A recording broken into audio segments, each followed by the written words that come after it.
In 1953, Hillbilly grandmothers made 30 desserts America had never tasted. 7-layer cakes, fried pies, and potato candy children made at Christmas. Then the coal mines shut down. The ovens went cold. The people who made them moved to cities and never came back. The desserts stopped. People stopped making them. The recipes were never written down. Let's rediscover these 30 forgotten desserts for seniors who eat alone.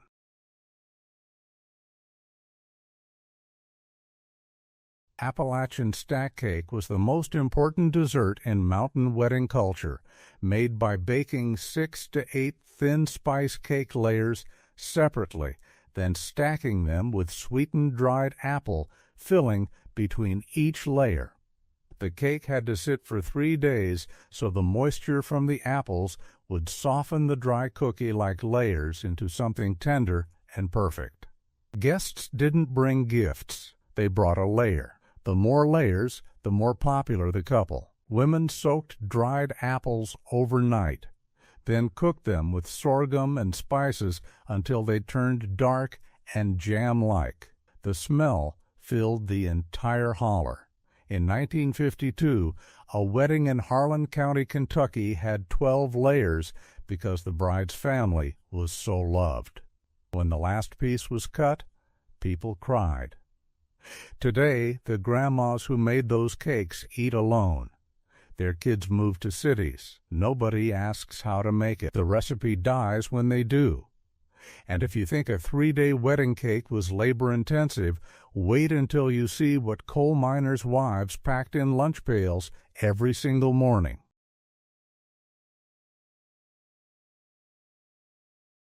Fried apple hand pies were the original grab-and-go breakfast, made by rolling out biscuit dough thin as paper, filling it with stewed dried apples sweetened with sorghum, folding it into a half-moon, and frying it in a cast-iron skillet full of hot lard until the crust turned golden and crispy.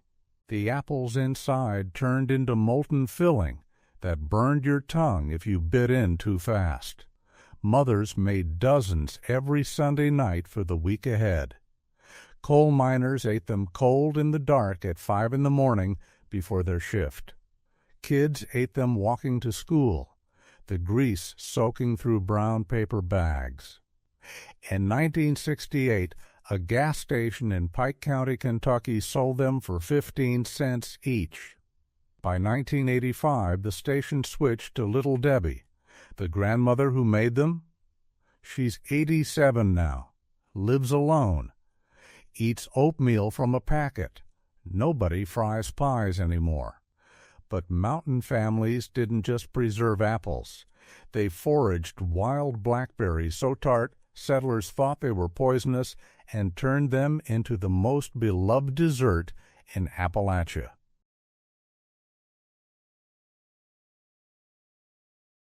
Blackberry cobbler was made every August when wild blackberries ripened thick along mountain creek banks, and entire families spent afternoons picking them despite the thorns that tore their hands bloody.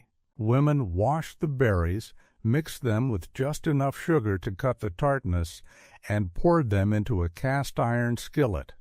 Then they dropped spoonfuls of biscuit dough on top and baked it until the berries bubbled up purple and the biscuits turned golden. You ate it hot with cold milk poured over the top.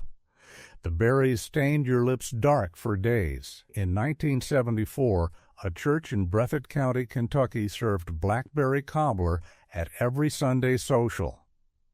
Women competed to see whose crust was the flakiest.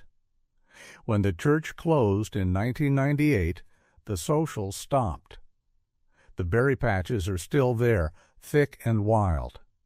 But the grandmas who knew exactly when to pick them, they eat alone now. Store-bought pie from the freezer section. And if wild blackberries defined summer, peaches defined the 1 month when mountain families could taste something sweet without working for it. Before we move.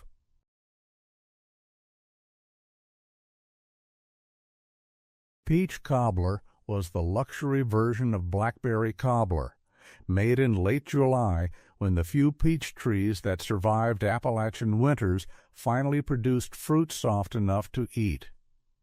Women sliced the peaches thin, tossed them with sugar and a little flour to thicken the juice, then poured them into a deep pan and topped them with a thick biscuit crust. The smell while it baked was so sweet it made your mouth water from the yard.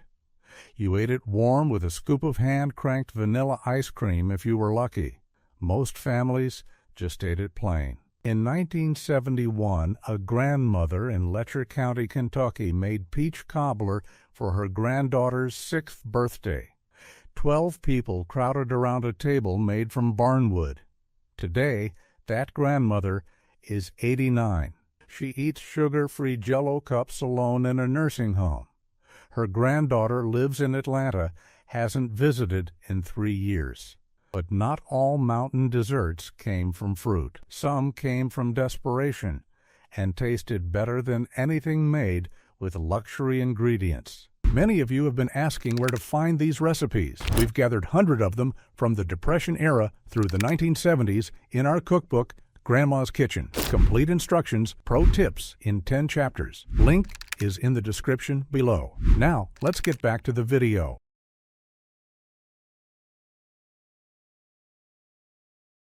Buttermilk pie was called poor man's chess pie because it used the 3 cheapest ingredients in any Appalachian kitchen: buttermilk, sugar, and eggs. Women mixed them together with a little flour and melted butter, poured the custard into a pie shell, and baked it until the top turned golden and the filling set into something creamy and tangy sweet. It tasted like cheesecake but cost almost nothing. Families ate it after Sunday dinner when there was nothing else. In 1963, a grandmother in McCreary County, Kentucky, made buttermilk pie every week because her husband worked in the mines and money was tight. She served it to 6 kids around a table that barely fit them all. Today, she's 86.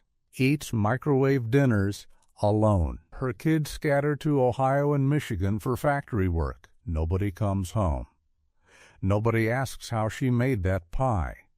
5 desserts down. Every one of them fed families, not individuals. Stack cakes for weddings, hand pies for minors, cobblers for church socials, buttermilk pie for Sunday dinners. These weren't solo desserts. They were community. Now the women who made them eat alone. Here are 5 more they've stopped making. And if buttermilk pie was the poor man's dessert, chess pie was the rich version and still cheaper than anything you'd buy today.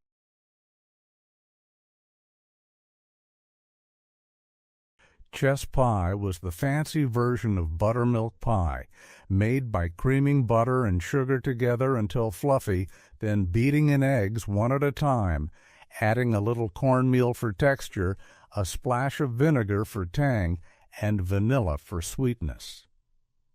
The filling baked into a golden custard with a thin, crackly top that shattered when you cut into it. Every bite was rich, sweet, and impossibly smooth. Women made chess pie for special occasions, Easter, Christmas, when the preacher came for dinner. In 1969, a grandmother in Harlan County, Kentucky, made chess pie for Thanksgiving. 14 people sat at 2 tables pushed together. Kids ate on the porch. Today, that grandmother is 91, lives in a senior apartment, eats pumpkin pie from the grocery store bakery, alone. Her grandkids are too busy. The recipe? Written on a stained index card nobody asked for. But some Appalachian grandmas didn't just make pies. They made breakfast desserts so good, kids begged for them every morning, and you've probably never heard of it. Chocolate gravy and biscuits was a breakfast dessert made by whisking together cocoa powder, sugar, flour, and milk in a cast iron skillet until it thickened into a dark, glossy gravy, then pouring it hot over split buttermilk biscuits. It tasted like liquid brownies. Kids soaked their biscuits until they fell apart, scraping every drop of gravy from their plates. It cost almost nothing to make. A can of cocoa lasted months. In 1972, a grandmother in Bell County, Kentucky, made chocolate gravy every Saturday morning for her 5 grandkids who slept over on weekends. They fought over who got the last biscuit. Today, she's 88, eats instant oatmeal alone. Her grandkids grew up, moved away. Nobody sleeps over anymore. She still has the skillet, hasn't used it in 15 years, too much trouble to make it for one person.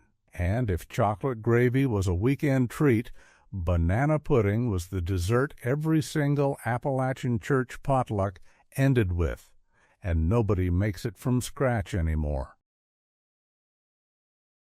Banana pudding was the centerpiece of every church potluck, made from scratch by cooking milk, sugar, egg yolks, and flour on the stove until it thickened into vanilla custard, then layering it in a deep dish with sliced bananas and vanilla wafers, and topping the whole thing with stiff meringue browned in the oven. The meringue had to be tall, 4 inches at least, or it wasn't worth serving. Women competed over whose meringue was the tallest and never wept. In 1976, a church in Leslie County, Kentucky, served banana pudding every 3rd Sunday. 60 people attended. Kids scraped the dish clean. When the church closed in 2003, the potlucks ended. The woman who made the best banana pudding? She's 84 now. Eats alone. Buys the pre-made kind from Walmart. It's not the same. She knows it. Nobody cares. But not every dessert needed an oven. Some were made on the stovetop in 10 minutes and became Christmas tradition for families who couldn't afford store-bought candy. Peanut butter fudge was Christmas candy made by boiling sugar, milk, and butter together for exactly 3 minutes, then stirring in peanut butter and vanilla until it turned thick and grainy, pouring it into a buttered pan and letting it set until it hardened into squares you could break with your hands. It was sweeter than store-bought fudge and melted on your tongue. Women made it every December and gave it away in tin containers lined with wax paper. In 1970, a grandmother in Whitley County, Kentucky, made 20 batches of peanut butter fudge for neighbors, church members, and grandkids. Her kitchen smelled like peanut butter for a week. Today, she's 90, lives alone. Buys Russell Stover from the drugstore. Nobody asks her to make fudge anymore. Too much sugar, they say. She still has the tin containers. Empty. And if fudge was Christmas, molasses cookies were every single day.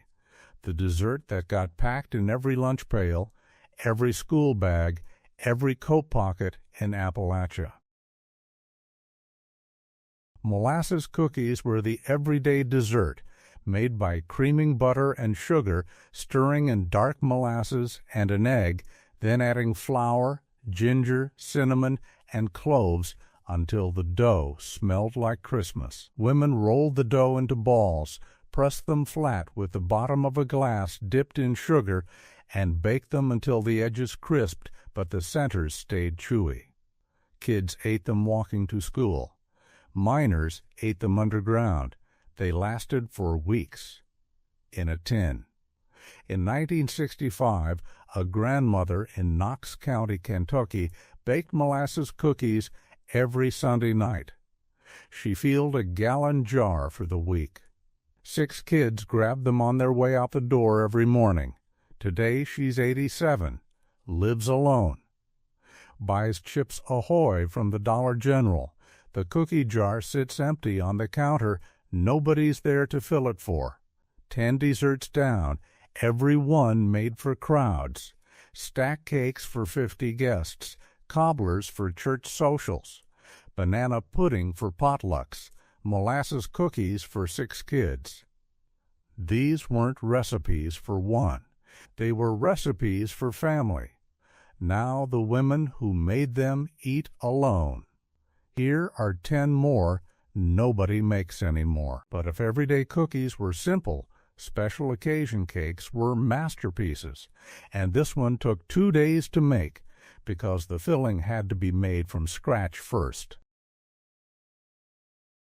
Kentucky Jam Cake was a 3-layer spice cake made for Christmas, birthdays, and anniversaries, and it started 2 days before baking when women opened jars of blackberry jam they'd canned the previous summer and cooked it down with butter, brown sugar, and spices until it turned dark and thick as tar.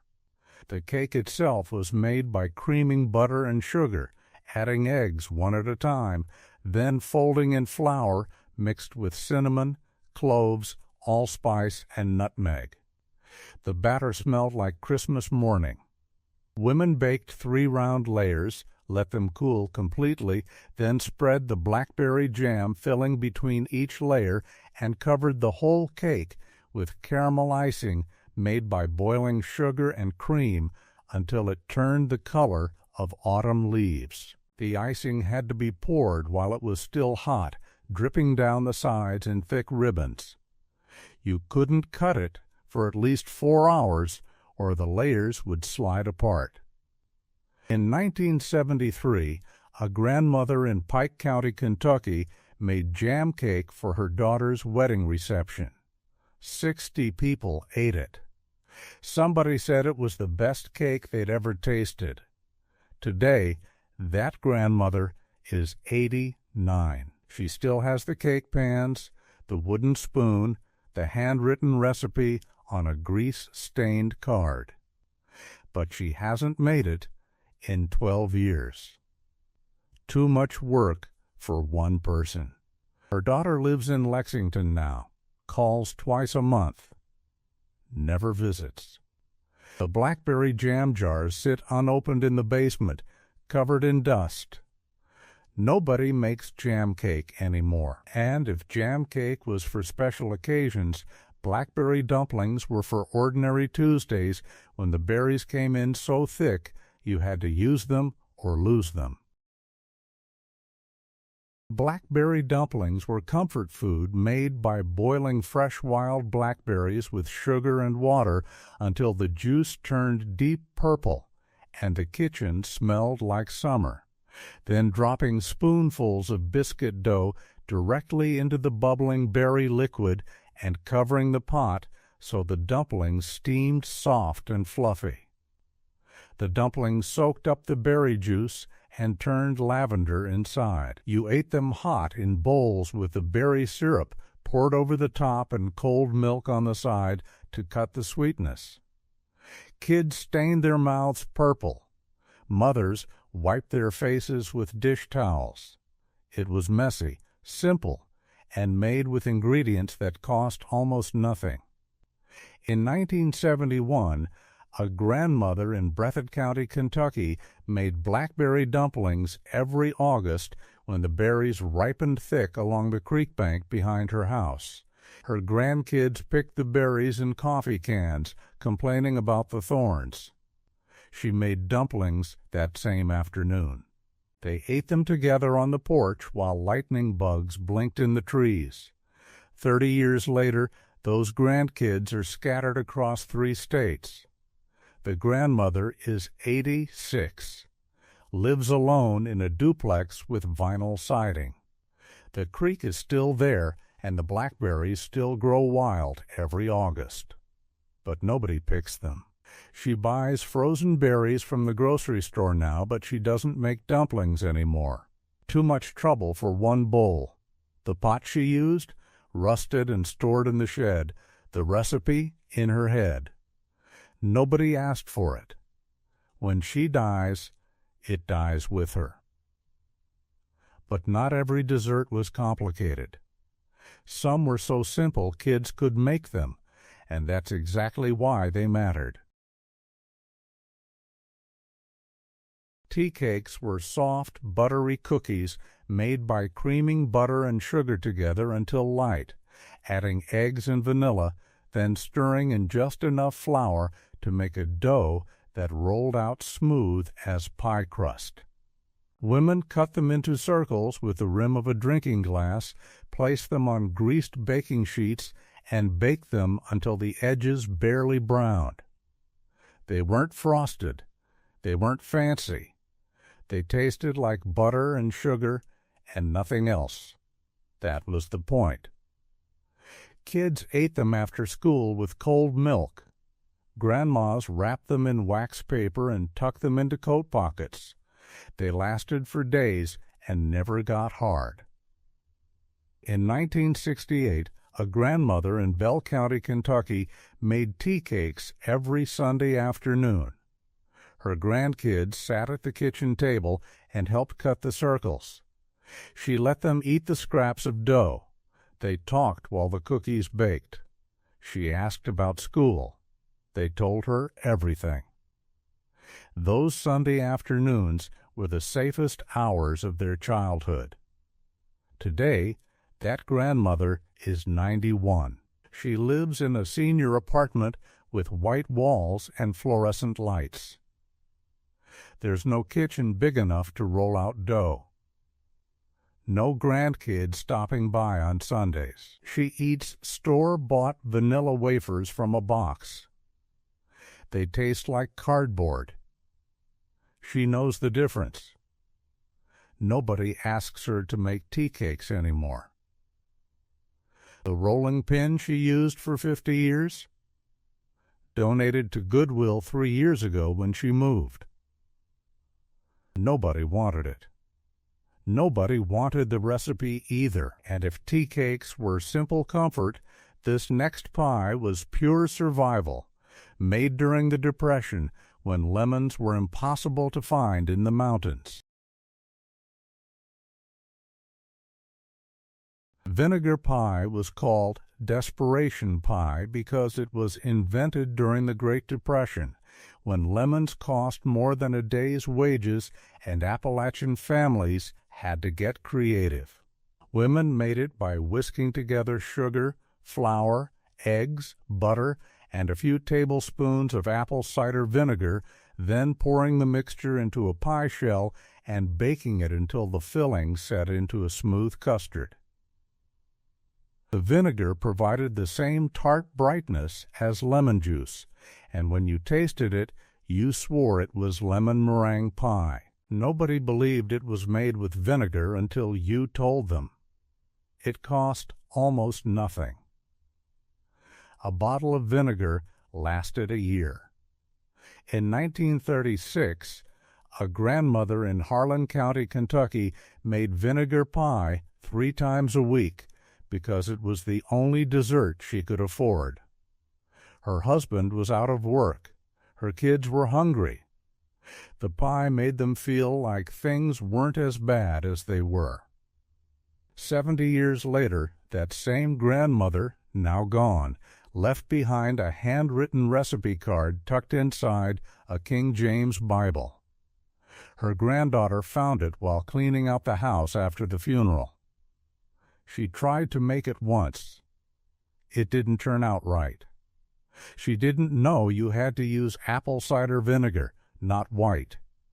She threw it away. The recipe card is still in the Bible, but the Bible is in a box in a storage unit. Nobody makes vinegar pie anymore. Nobody even knows it exists. But the strangest Depression-era dessert wasn't a pie at all.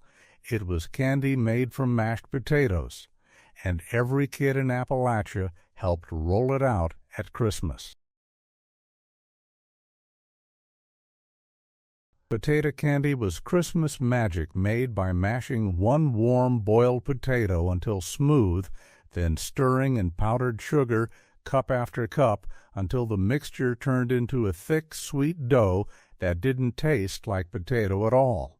Women rolled the dough out flat on a counter dusted with more powdered sugar, spread creamy peanut butter across the entire surface, then rolled it up like a jelly roll, and sliced it into pinwheels. Each piece looked like a cinnamon roll, but tasted like peanut butter fudge. Kids helped make it because it didn't require heat or sharp knives. It was safe. It was fun, and it tasted expensive even though it cost almost nothing. In 1969, a grandmother in Whitley County, Kentucky, made potato candy every December with her 4 grandkids. They argued over who got to roll the dough. She let each of them take turns. They ate the ugly end pieces while the pretty slices went into tins lined with wax paper. She gave those tins to neighbors, church members, and the mailman. Today, that grandmother is 88, lives alone. Her grandkids are grown. 1 lives in Florida. 2 are in Ohio. 1 died in a car accident in 1998. She doesn't make potato candy anymore. She tried once, 3 years ago, rolled the whole thing out, sliced it up, then realized there was nobody to give it to. She ate 2 pieces and threw the rest away. The rolling pin is still in the drawer. The recipe is still in her head. But nobody asks. 15 desserts down, every one of them made for sharing. Jam cake for wedding receptions, dumplings for porch suppers, tea cakes for Sunday visits, potato candy for Christmas tins. These weren't solo recipes, they were rituals. Now the women who made them sit alone. Here are 5 more they've forgotten how to make. And if potato candy was strange but beloved, this next cake was proof that you didn't need eggs or butter or milk to make something worth remembering.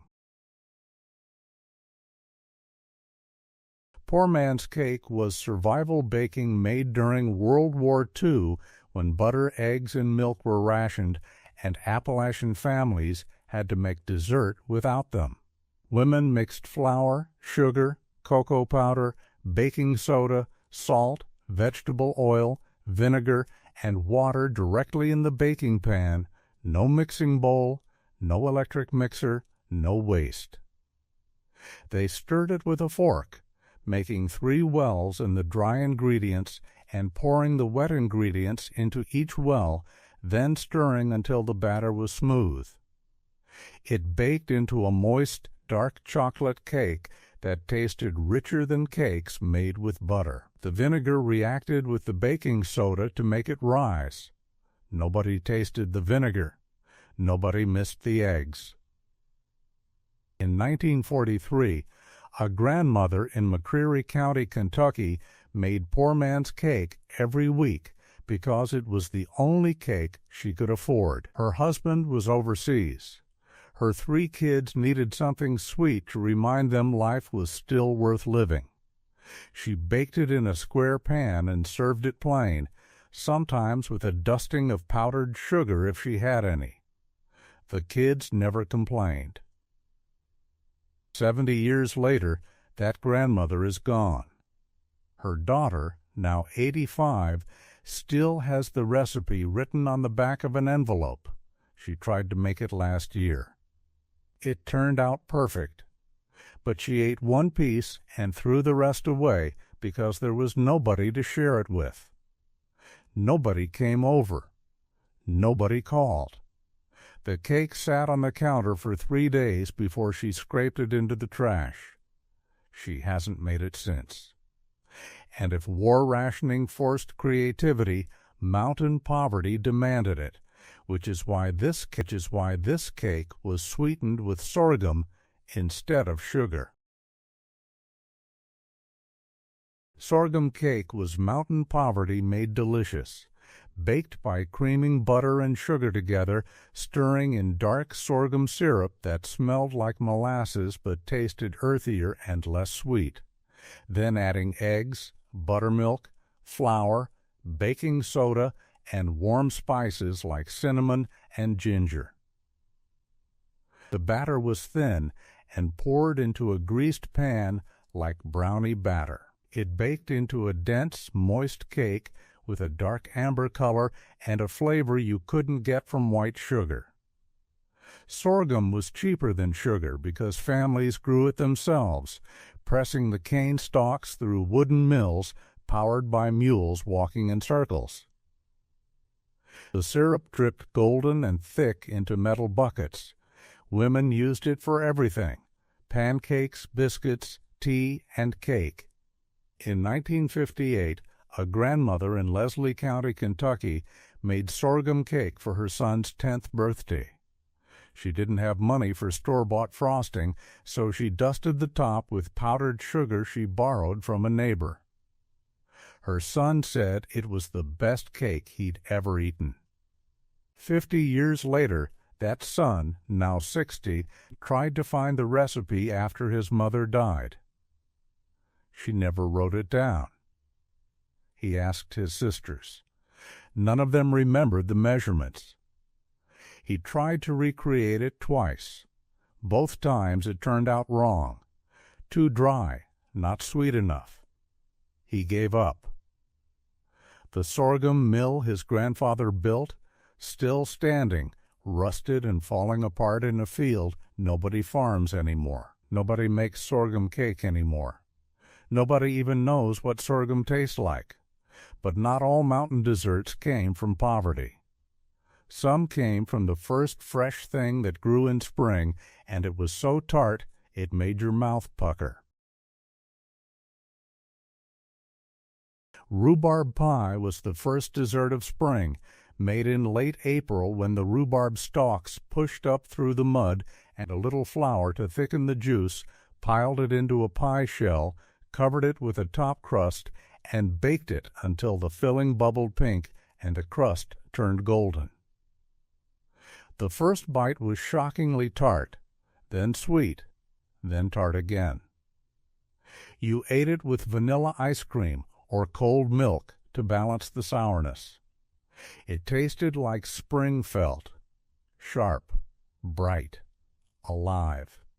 In 1965, a grandmother in Clay County, Kentucky, planted rhubarb behind her house because her own mother had planted rhubarb behind hers. Her grandkids hated it at first.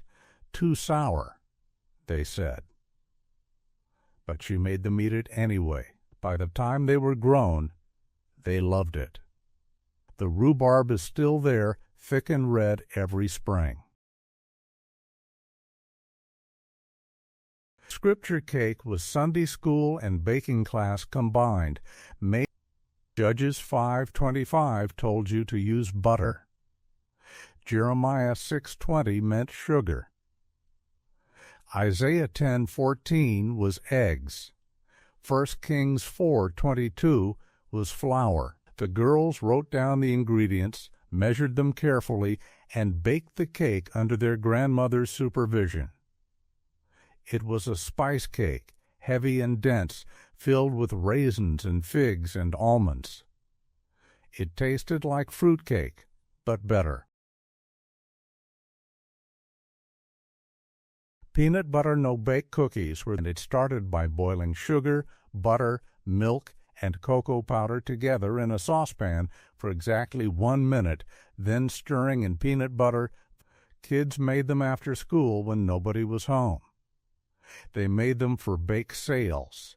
They made them when they were sad. She stood behind her and guided her hand while she stirred. The girl made them perfectly. She made them every week after that. 30 years later, that girl, now 42, makes them for her own kids sometimes. But her grandmother is gone. She wishes they had. 20 desserts down. Every one of them was made with someone. Jam cake with daughter, dumplings with grandkids, tea cakes with neighbors, scripture cake with Bibles open. These weren't recipes for one. They were recipes for connection. Now the women who made them live alone. Here are the final 10 they've stopped baking. Brown sugar pie was the mountain version of chess pie, made by whisking together brown sugar, melted butter, eggs, a splash of heavy cream, and a tiny bit of flour until the mixture turned smooth and caramel-colored. Women poured it into an unbaked pie shell and slid it into the oven. As it baked, the top formed a thin, crackly crust, while the filling underneath set into something silky and rich. It tasted like caramel custard, like praline, like melted brown sugar straight from the jar. You ate it barely warm with whipped cream or cold from the refrigerator the next morning with black coffee. The flavor was so deep and complex that people always asked what was in it. When you told them it was just brown sugar, butter, and eggs, they didn't believe you. In 1967, a grandmother in Perry County, Kentucky, made brown sugar pie for Thanksgiving. 17 people crowded into her house. 3 kids sat on the floor. The pie was gone in 10 minutes. Somebody said it was better than pumpkin. Somebody else said it was better than pecan. She made 2 more pies the next day because people kept asking for the recipe. She wrote it on the back of a church bulletin and handed out copies, 30 of them. She figured people would make it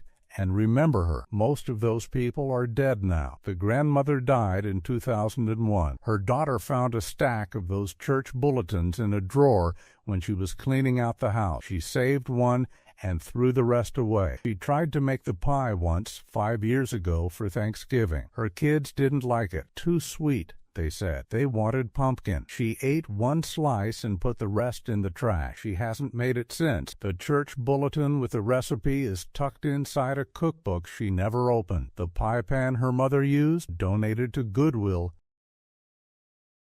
Sock-it-to-me cake was a 1970s church potluck favorite made by mixing a box of yellow cake mix with a box of instant vanilla pudding, sour cream, eggs, oil, and water, pouring half the batter into a greased bundt pan, sprinkling a thick layer of cinnamon sugar pecan, filling across the middle, then covering it with the rest of the batter and baking it until the kitchen smelled like a cinnamon roll factory.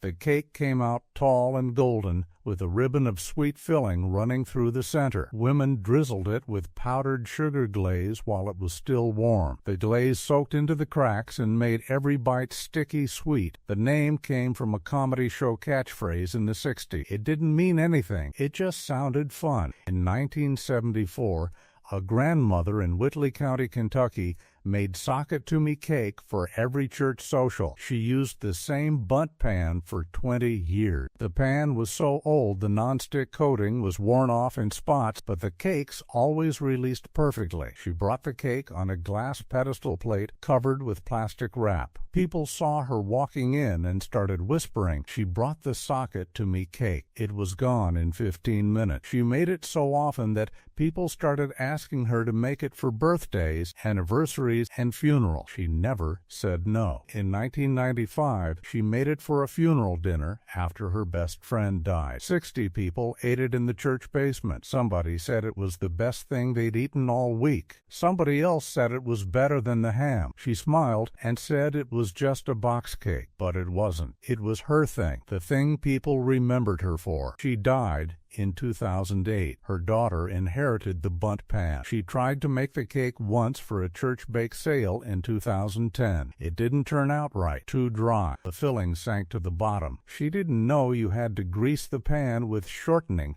not cooking spray. She threw it away and bought cookies from the grocery store instead. The bundt pan is in the back of a cabinet now. She hasn't used it in 14 years. Nobody at church makes sock-it-to-me cake anymore. They bring brownies from a box mix or store-bought cupcake. Nobody remembers the woman who used to bring the tall golden cake on the glass plate. She's been gone almost 20 years. Her cake died with her.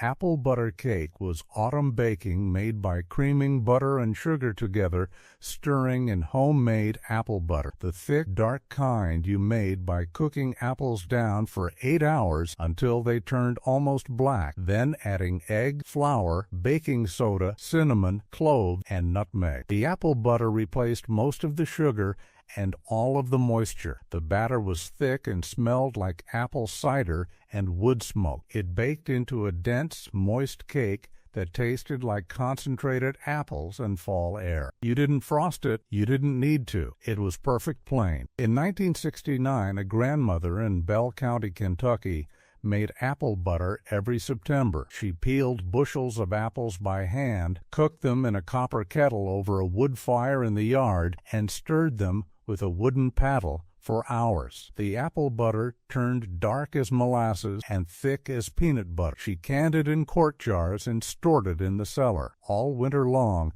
she used that apple butter to make cake. She made one every Sunday. Her family ate it with coffee after church. Her grandkids spread butter on the slices, even though the cake was already moist. She told them they were ruining it. They didn't care. It was a Sunday ritual. Church, then apple butter cake, then somebody would turn on the television, and they'd all fall asleep on the couch. That grandmother is gone now. Died in 1998. Her daughter, now 73, still has 6 jars of her mother's apple butter in the basement. She can't bring herself to open them. They're 27 years old, probably unsafe to eat, but they're the last thing her mother made before she got sick. If she opens them, they're gone. If she throws them away, it feels like throwing her mother away. So they sit on a shelf in the dark, dust covering the lid. The apple butter inside turned black as tar. She thinks about making apple butter cake sometime. She has her mother's recipe written on an index card, but she doesn't have her mother's apple butter. Store-bought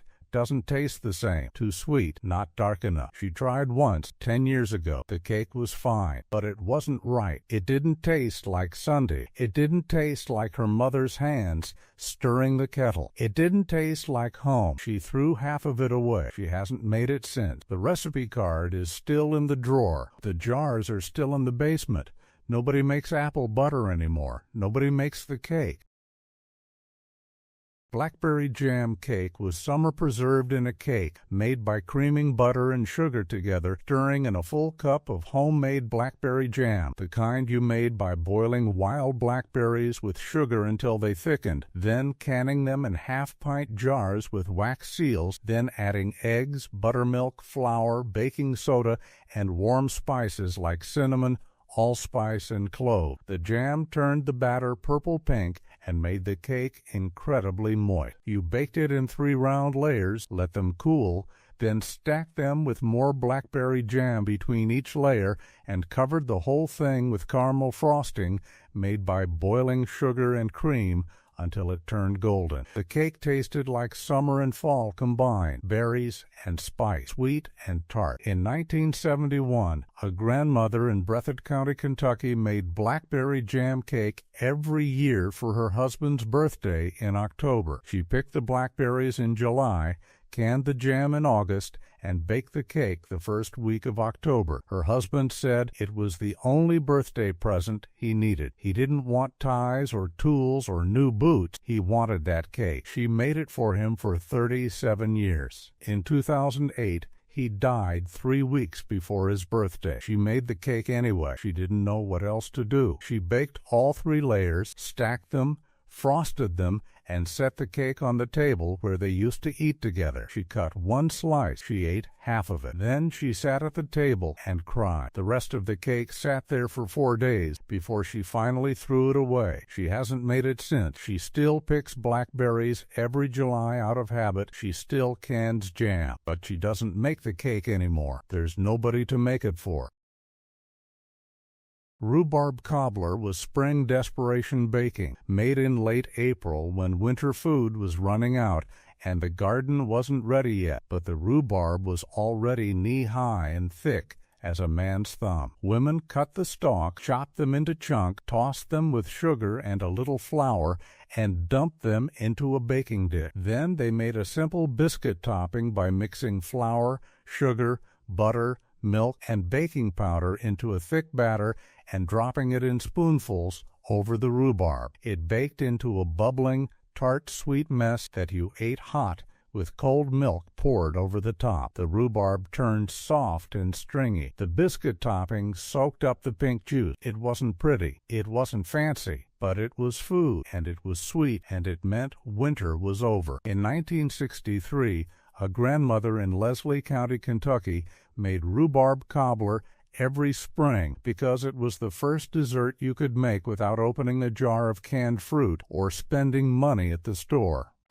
Her kids complained that it was too sour. She told them to eat it anyway. They did, and eventually they started to like it. It tasted like survival, like making do, like spring finally coming after a long, hard winter. That grandmother is 89 now. She still has rhubarb growing behind her house. Every April it comes back thick and red, the same plant her mother planted 70 years ago. But she doesn't make cobbler anymore. She tried 2 years ago, made a full pan, then realized there was nobody to eat it. Her kids don't visit in the spring. They come for Christmas, maybe, sometimes Thanksgiving, never April. She ate one bowl of the cobbler and put the rest in the refrigerator. It sat there for a week. She threw it away. The rhubarb keeps growing. Every spring she watches it come up. She thinks about making cobbler. She doesn't. What's the point? She'd just be throwing it away again. The baking dish is still in the cabinet. The recipe is still in her head. But rhubarb cobbler isn't something you make for yourself. It's something you make for people. And when there are no people, there's no point. So the rhubarb grows wild and thick every April, and nobody cuts it,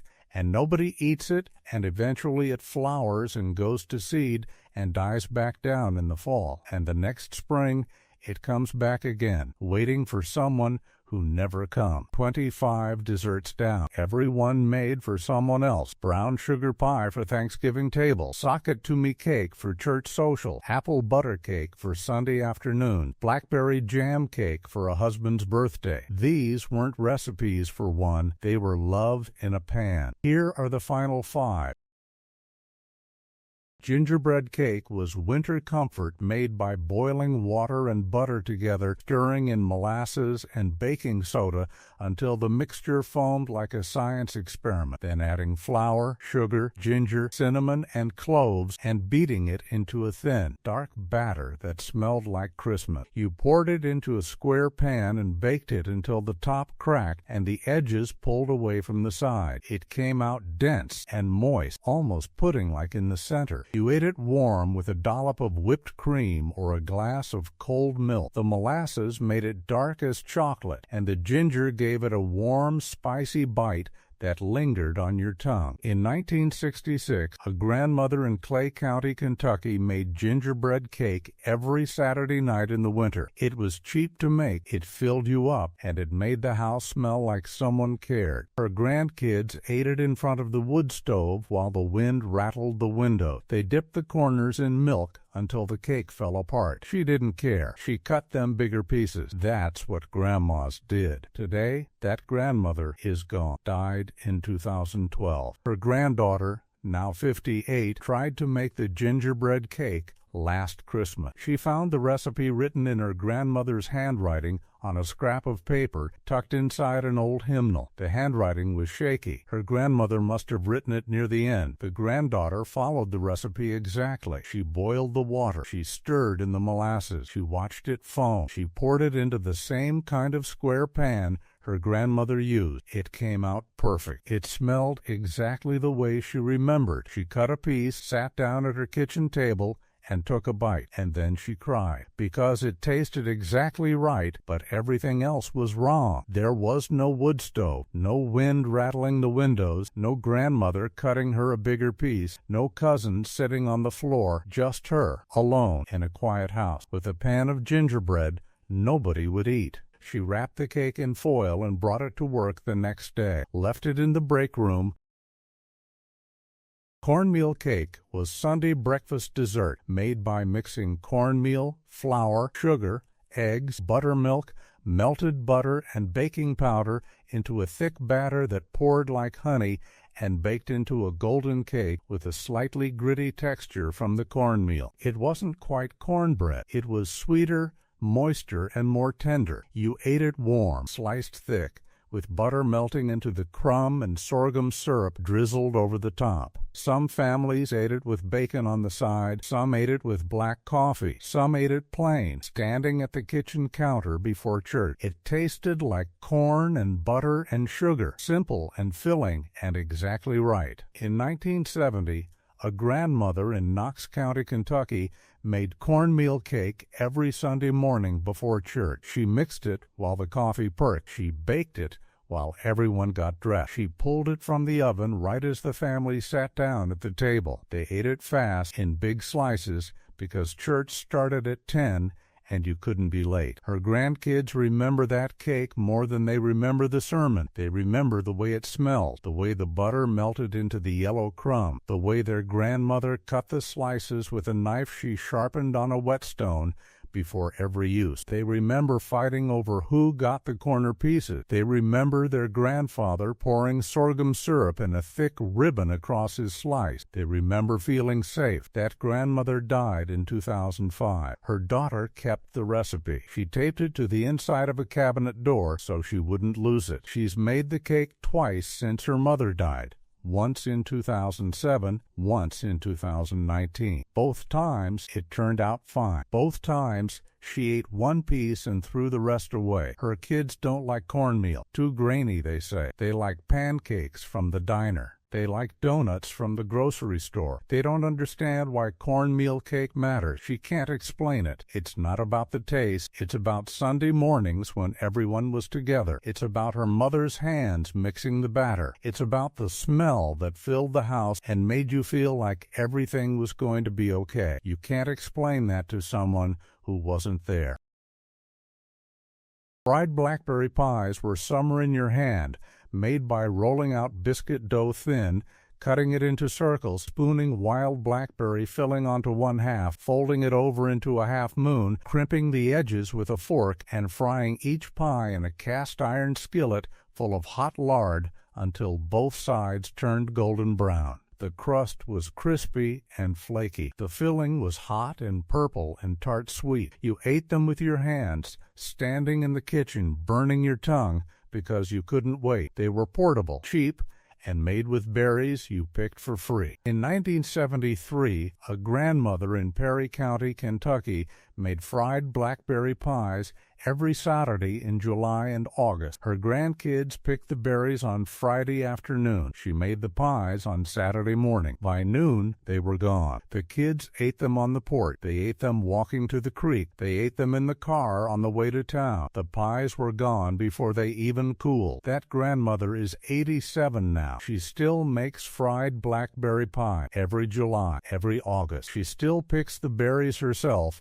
even though her hands shake and the thorns tear her skin. She still rolls out the dough. She still heats the lard. She still fries the pies, 2 at a time, in the same skillet her mother used, but nobody eats them anymore. Her grandkids are grown. They live in different states. They have kids of their own. They don't come back in the summer, so she makes the pies anyway. She fries a whole batch, 8 pies, and lays them on a plate lined with paper towel. She eats one while it's still hot. It tastes exactly the way it's supposed to. Then she wraps the rest in foil and puts them in the refrigerator. She eats one for breakfast the next day, cold, with black coffee. She eats another one the day after that. By the 4th day, they're stale. She throws the rest away. And then the next Saturday, she does it again. She picks the berries, she makes the dough, she heats the lard, she fries the pies, because if she stops, it means nobody's coming back. If she stops,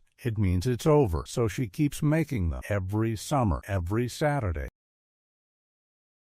Divinity candy was Christmas magic made by boiling sugar, corn syrup, and water to exactly 260 degrees, then pouring the hot syrup in a thin stream into stiffly beaten egg whites while someone else held the mixer, beating constantly until the mixture turned thick and glossy and held stiff peak. You stirred in vanilla and chopped pecans, then dropped spoonfuls onto wax paper and let them harden into white cloud like candies that melted on your tongue. Making Divinity required 2 people, one to pour, one to beat. It required perfect weather, low humidity, or the candy wouldn't set. It required patience. If you poured the syrup too fast, it scrambled the egg. If you didn't beat it long enough, it stayed sticky. If you beat it too long, it turned grainy. It was fussy, temperamental, and required skill. But when it worked, it was the most beautiful candy you'd ever seen. Pure white, light as air, sweet as heaven. That's why they called it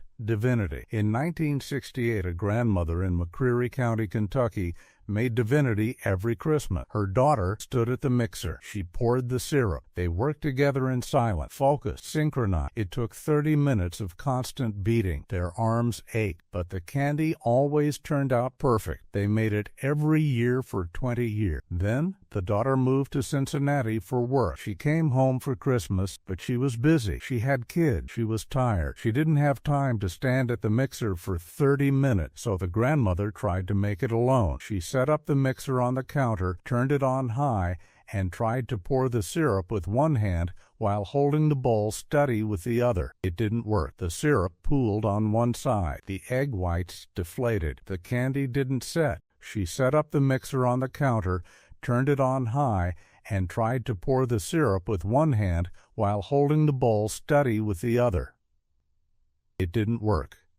The syrup pooled on one side. The egg whites deflated. The candy didn't set.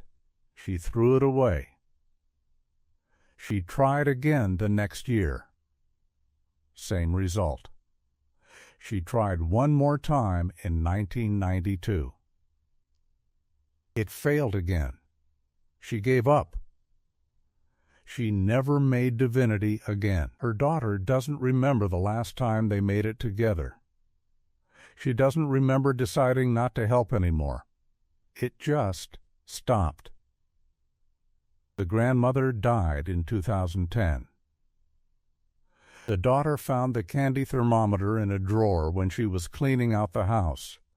She held it in her hand and cried because she suddenly remembered standing at that mixer, beating egg whites until her arm went numb, working in silence with her mother beside her. She wished she'd made time, just once, just one more Christmas, but she didn't.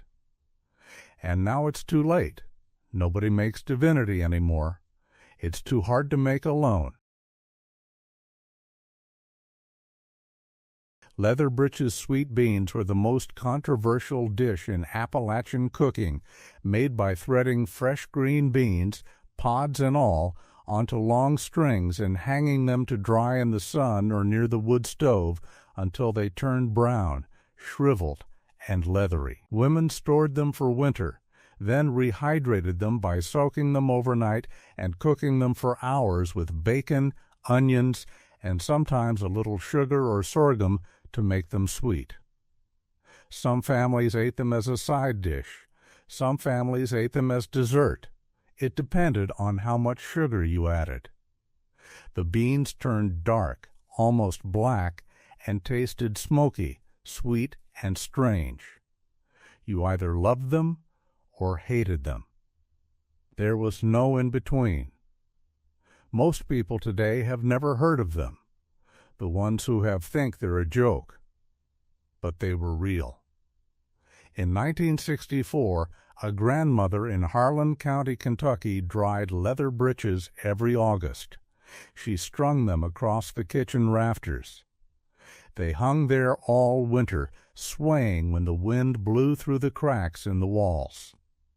She cooked them on Sundays, slow and low, with bacon from the smokehouse.